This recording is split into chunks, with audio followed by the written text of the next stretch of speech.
Biantara memandangi taksi yang sudah menghilang dari jalanan. Dia masih merasa aneh dengan sosok dosennya tersebut. Dia berusaha mengalihkan pikiran itu. Nantinya dengan perkiraan bahwa mungkin saja dia hanya mengalami deja vu tidak jelas. Mungkin dia pernah bermimpi sosok yang mirip dengan dosen tersebut sehingga ketika dia bertemu dengan orang yang mirip, Biantara merasa mengenalnya. Tanpa sadar, Biantara begitu tenggelam dalam lamunannya sendiri. Dia tetap berdiri di sana seperti orang tidak jelas dan sama sekali tidak bergerak. Woi, ngelamun aja lo kayak tiang listrik perempatan jalan. Biantara sedikit terlonjak kaget saat bahunya tiba-tiba ditepuk dari belakang. Sekadar informasi saja. Tepukan di bahu itu cukup kuat sampai Biantara yang sedang melamun merasa benar-benar terkejut. Di belakangnya, Ariel tertawa terbahak-bahak melihat reaksi terkejut Biantara. Dia berpikir bahwa respon yang diberikan olehnya sangat menarik sampai-sampai dia tidak bisa menahan diri untuk tidak tertawa. Lo lucu banget, buset, astaga. Lagi menghayal dapatin Bu Salsa lo. Celetuk Ariel dengan nada mengejek. Berisik, diam lo, seru Biantara dengan ekspresi kesal. Kedua matanya memicing. Tampak sekali dia terpancing dengan kata-kata ejekan Ariel. Ariel merangkul bahu Biantara, yang langsung saja disingkirkan oleh yang punya bahu.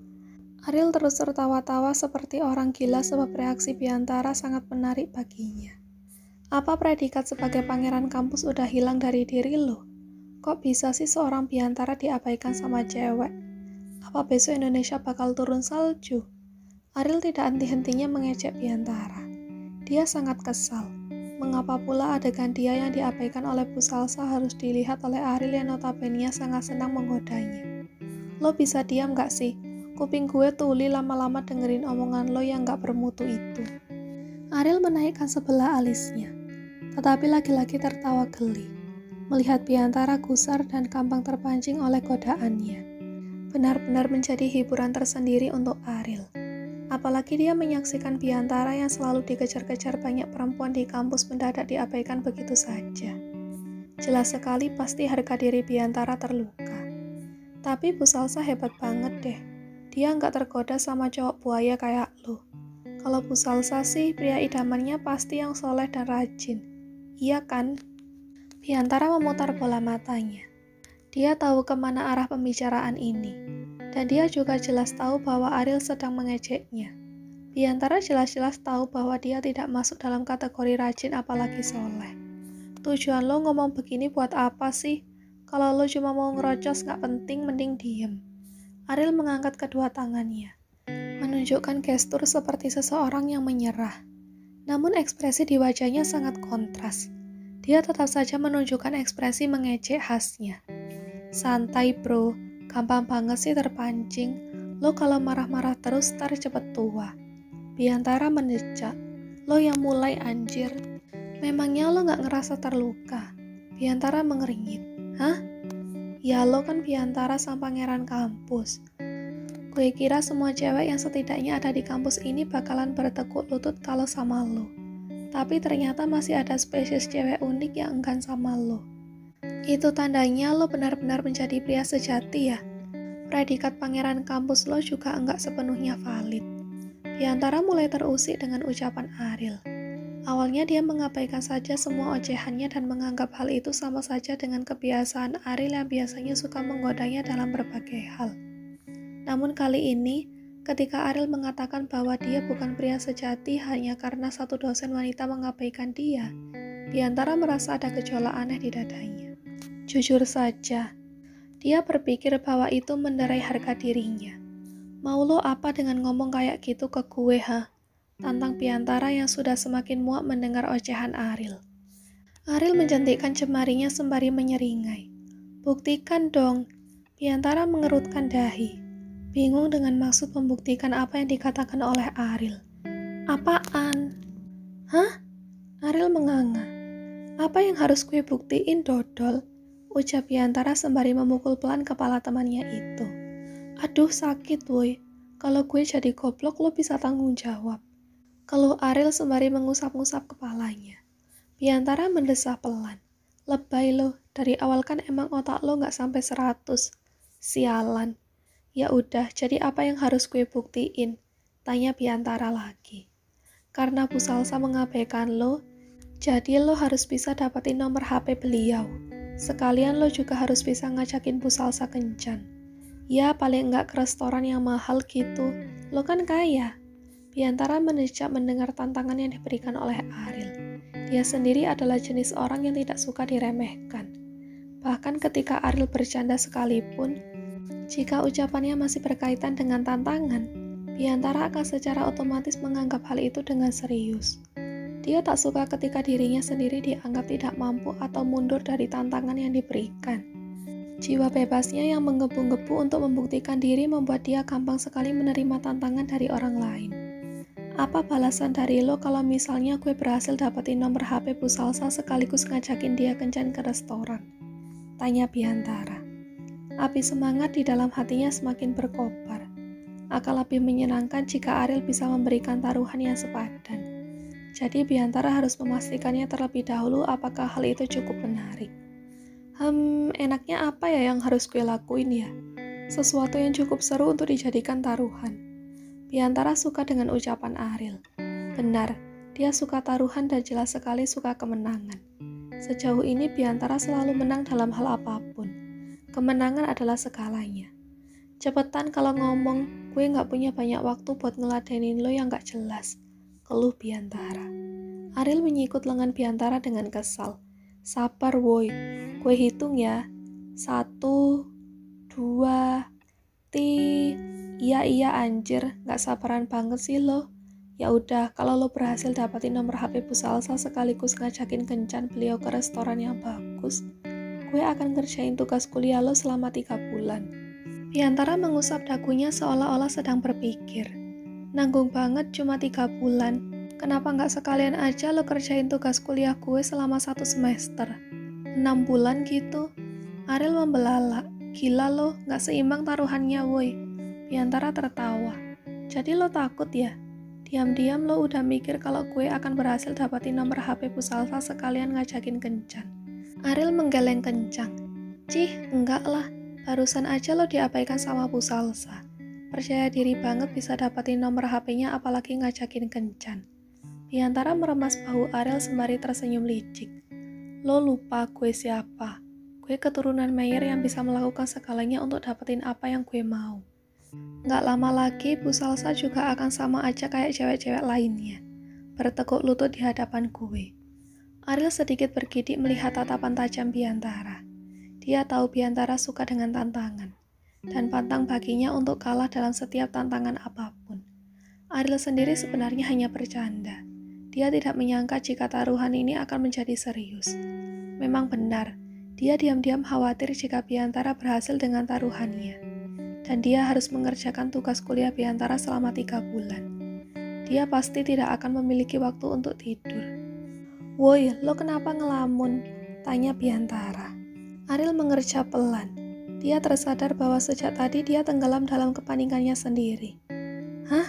Enggak tuh, gue nggak ngelamun. Jadi mau taruhan 1 semester nggak? Lumayan kalau gue menang bisa bebas dari tugas kuliah selama 1 semester. Biantara tertawa-tawa membayangkannya. Ariel mendesak pelan.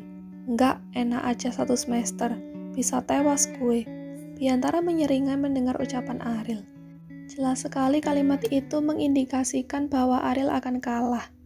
Kok yakin banget lo bakal tewas? Berarti lo udah tahu dong kalau gue yang bakal menang dan bisa ngedapetin Bu Salsa. Ariel merenggut. Sial, dia ketahuan sedang khawatir kalau sampai kalah. Enggak kok, gue gak akan kalah. Gue akui memang banyak cewek yang suka sama lo. Tapi gue yakin banget Bu Salsa gak akan semudah itu jatuh ke pesona lo. Biantara terkekeh. Ya, kita lihat aja nanti. Gue selalu menang dalam taruhan apapun. Dan taruhan ini juga pasti bakal gue menangin. Lihat aja nanti. Ariel diam saja. Jadi gimana? Taruhannya dimulai sekarang. Ariel mengangguk. 3 bulan aja, kalau lo berhasil dapetin nomor HP Bu Salsa sekaligus ngajakin dia kencan di restoran. Gue yang akan ngerjain tugas kuliah lo selama 3 bulan. Biantara mengangguk. Oke, deal. Biantara pulang ke rumah. Normalnya dia akan melihat Aina ketika sampai di rumah.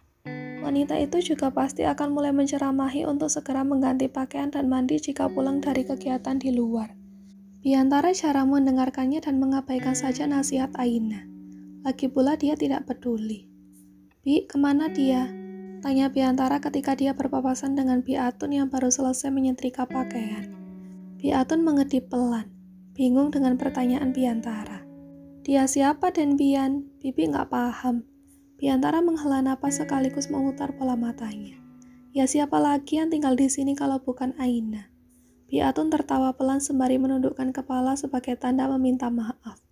"Maaf Den Bian, Bibi lemot memahami pertanyaan Den Bian."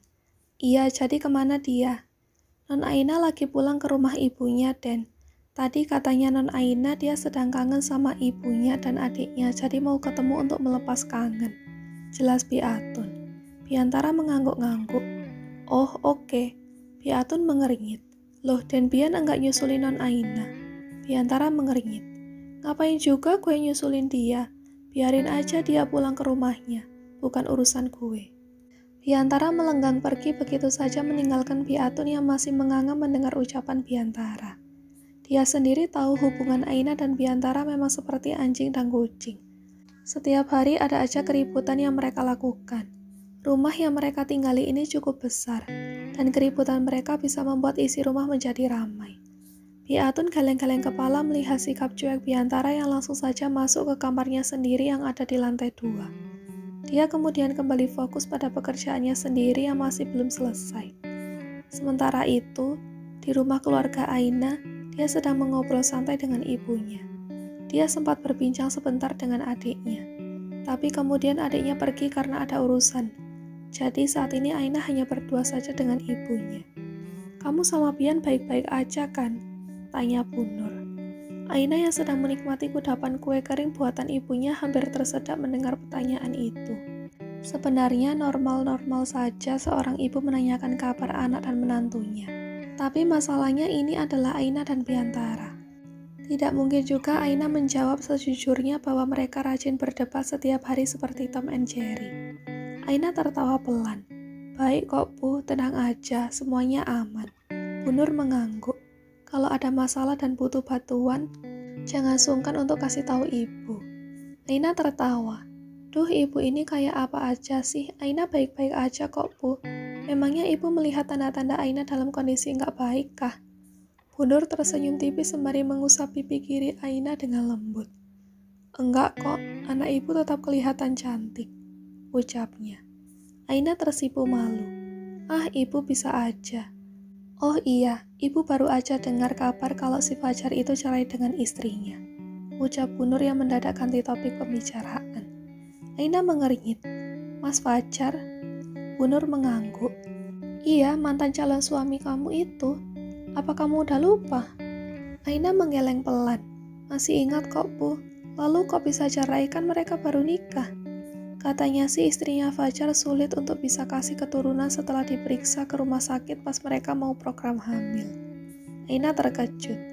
Alasan semacam itu memang umum dan sering menjadi sebab pasangan bercerai. Tetapi rasanya tetap menyakitkan jika diceraikan karena tidak bisa memberikan keturunan. Aina ingat sekali bahwa mereka, Fajar dan istrinya, buru-buru menikah karena orang tua Fajar tidak sabar menunggu kesembuhan Aina yang saat itu masih terluka parah. Ibu gak menyangka kalau pernikahan Fajar malah gak bertahan. Sempat terbesit di pikiran ibu apa itu balasan dari Allah karena sudah membuatmu kecewa dengan membatalkan pernikahan secara sepihak di saat kamu lagi sakit. Aina terkejut mendengar ucapan ibunya. Ya, dulu dia memang kecewa. Bagaimanapun mereka memang sudah direncanakan akan menikah. Musibah tidak ada yang tahu dan jika boleh mengatakannya, Aina juga tidak mau mengalami kecelakaan itu. Aina mendekati Bu Nur dan mengusap bahunya pelan. "Gak boleh ngomong gitu, Bu. Ini semua adalah bagian dari takdir Allah. Apapun yang terjadi di masa kini sudah bukan urusan kita lagi. Kita sudah gak ada hubungan apa-apa dengan Mas Fajar dan keluarganya. Jadi jangan ngomong seperti itu ya, Bu." Jujur saja Aina agak kasihan dengan istrinya. Bu Nur mengangguk mendengar nasihat lembut Aina. "Maafkan ibu, Nak. Setelah mendengar kabar itu, ibu langsung kepikiran kamu." Dulu orang tua Fajar terburu-buru menikahkan anaknya cuma karena gak sabaran menunggu kamu sembuh. Ibu kadang masih merasa kecewa. Semoga ibu gak memiliki pikiran-pikiran buruk setelah mendengar kabar itu. Aina memang berusaha memberikan pengertian kepada ibunya, bahwa apa yang terjadi saat ini, baik kepada Fajar dan keluarganya atau kepada Aina dan semuanya adalah takdir yang sudah digariskan Tuhan. Namun jujur saja, tidak bisa dipungkiri Aina sendiri cukup terkejut mendengar kabar itu.